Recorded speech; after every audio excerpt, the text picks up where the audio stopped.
I said we have the finest medical care in the world, but you know what? We're trying to throw it away, and we're throwing it away to this environment of oppressive taxation and overregulation that's sucking the blood out of the American economy and out of us.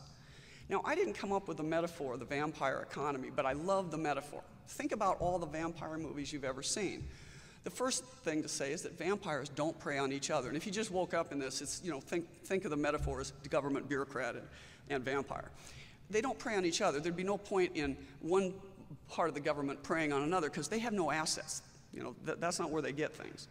The other thing is they don't prey on the dead. You can't get blood from a turnip, and you can't get assets from unproductive people.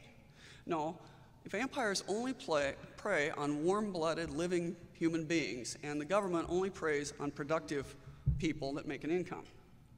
So there are only two possible outcomes, if you've been watching these movies with your kids, of vampire movies.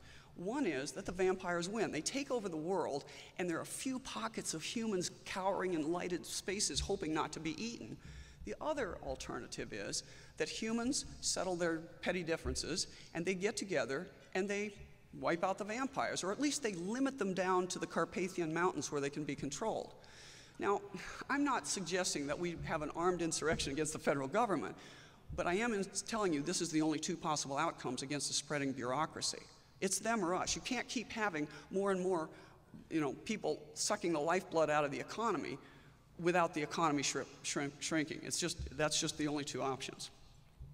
Now, ask yourself this: why is America the most prosperous nation on earth? If you ask your high school student, they'll probably say, well, it's because we have a democracy. Well, India's a democracy, and although they're doing better, they're not the most prosperous. How about natural resources? Well, the old Soviet Union had a lot of natural resources. They certainly weren't all that prosperous. Low population density, Zimbabwe and we have about the same population density. Work ethic, I think you can find a lot of nations with a really better work ethic these days. No, I would say that America is prosperous because we have a history of economic freedom. We've had in the past the rule of law, which means that you're equal under the law, not for outcomes, but for equal opportunity. And we had a respect for private property. But in my lifetime, and I'm old enough to remember the 50s and early 60s, it was boomtown in America.